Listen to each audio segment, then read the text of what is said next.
الحمد لله رب العالمين والصلاة والسلام على سيد الأنبياء والمرسلين وعلى آله وصحبه أجمعين. أما بعد فأعوذ بالله من الشيطان الرجيم. بسم الله الرحمن الرحيم. من قتل نفسا بغير نفس أو فساد في الأرض فكأنما قتل الناس جميعا ومن أحياها فكأنما أحيا الناس جميعا.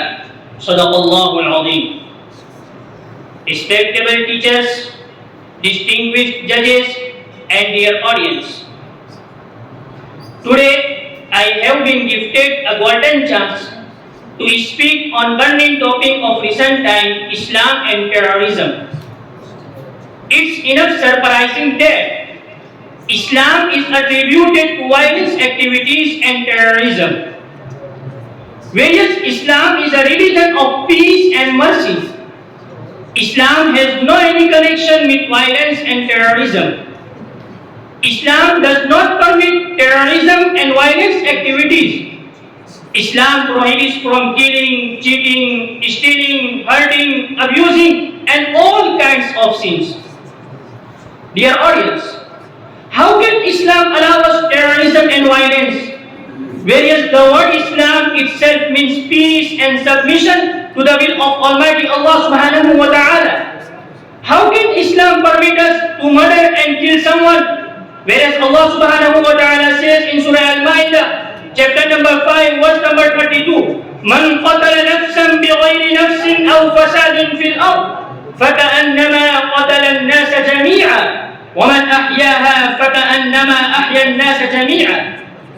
Whoever kills a person not in retaliation for a person killed, nor for spreading evidence on the earth, is as if he has killed the whole of mankind. And whoever saves alive a person is as if he has saved the life of the whole of mankind.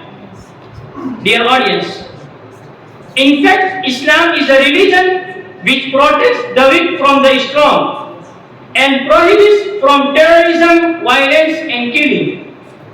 It forces to spread peace and brotherhood. It orders Muslims to respect human life. It teaches the believer to have good behavior with neighbors, whether they are Muslim or non-Muslim. It does not only command the safety of human life, wealth, honor, and society, but it forces the safety of animals' life also.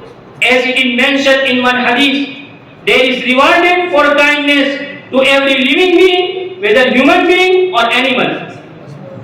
Dear listeners, many people ask question that if Islam is a peaceful religion, why jihad is allowed in Islam? Because it's terrorism. That's why firstly I would like to identify jihad and terrorism. Because nowadays a lot of confusion has been created by identifying jihad and terrorism, and it's baseless propaganda to defend Islam and Muslims.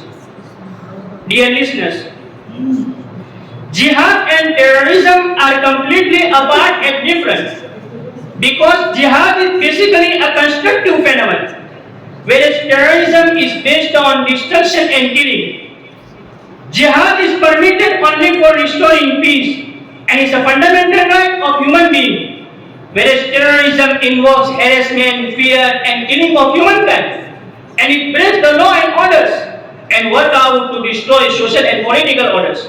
Dear audience, now I am going to conclude here my speech with this prayer that may Allah make this world peaceful and make us brother. Ameen. Wa akhiru da'wana alhamdulillahi rabbil alamin.